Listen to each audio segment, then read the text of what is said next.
Hey folks, welcome back to the channel.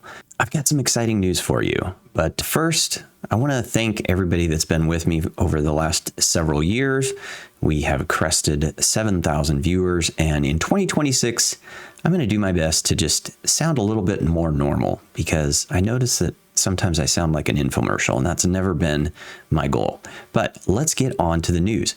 So Bambu Studio version 2.5.0 came out probably about a week ago, and I held off making any videos about it because I was waiting for the firmware. Now, the big news that I think will interest the majority of you, and unfortunately it only applies to the H2D currently, but it shows that it is possible and the other printers should follow suit soon, hopefully. So first of all, we now have remote drying AMS support. Let me say first things, you're going to need to update your bambulab H2D firmware to 01.02.30.00. Now, I believe this is still only in beta. I did join the beta program, and I just got a notification this afternoon that that firmware was available on my printer, so I decided to make the video. If you're interested in this and you're not afraid to run beta firmware, then you can go ahead and join that program if you haven't already done so, and then download this firmware and you will get these new capabilities. Now, with that installed, let me show you what it looks like starting the drying cycle from the handy app. So you will notice that as I change this to PETG, which is what I had loaded here, it does force you to treat unknown filaments as PLA. So there's probably a little bit of work to do on this before we fully understand how it functions and the limitations. Let's take a look at this feature in Bambu Studio. Note right here that it does say you can now dry filament while printing, but the drying temperature will be lowered during printing. So I have found that there are a few caveats to that. If we go to the devices over here and I look at my AMS, I've got one AMS2 Pro installed on my H2D. And if I look at that right now, I have it drying.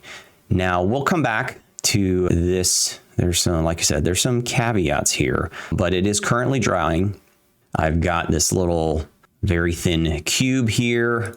I can print the plate, and then it says down here, to ensure print quality, the drying temperature will be lowered during printing. But I can go ahead and send that, and the printer will start printing. Let's take a look over here. We're going to go to the HT. We'll see that it's idle, and I currently have some generic high-speed PLA loaded in there, and it will automatically come up with its recommended, if I had Bambu PETG Basic, it would give me different values in here. Now I have noticed that some of my custom, like this one, they don't come up with values, and if I try and tell it that I want it to do something, it won't let me do it. So I don't know if that's a bug or a feature, but it is something that you probably have to work with. What I actually have loaded in here right now is some generic PLA high speed.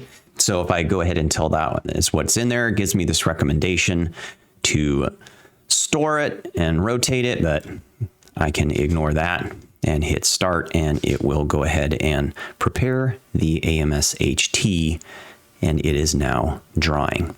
So that is our first feature. We have plenty more, but before we get into that, let's take a moment to thank my sponsor for today, PCB Way.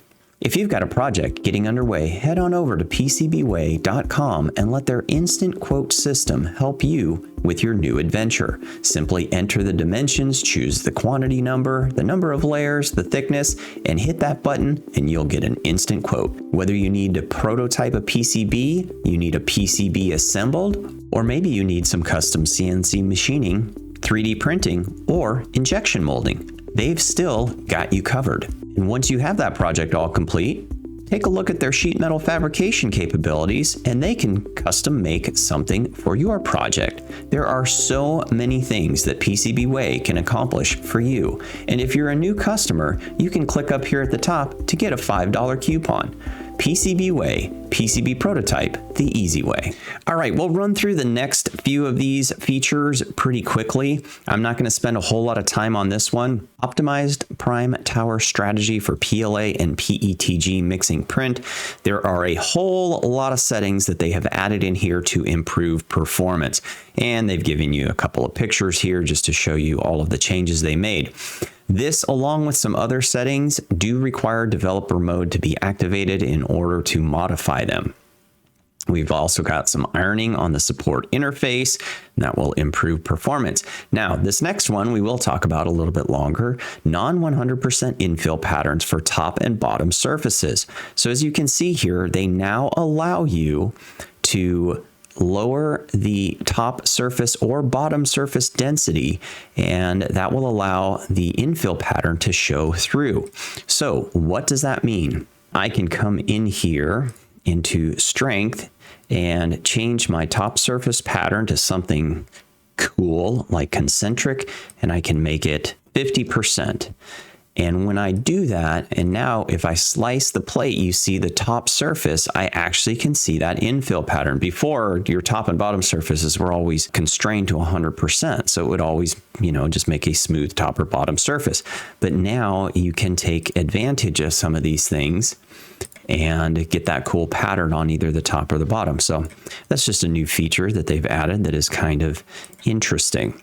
Next, and this one is really exciting, I think, for a lot of people, standard 3MF color parsing support.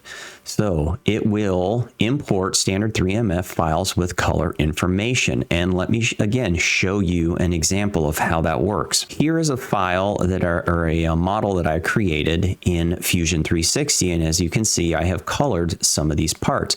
Now, in the past, when I would import that into Bambu Studio, I'd have to spend a lot of time going through and selecting color for my parts. So if I now come to Open Project, I have saved that as this color test.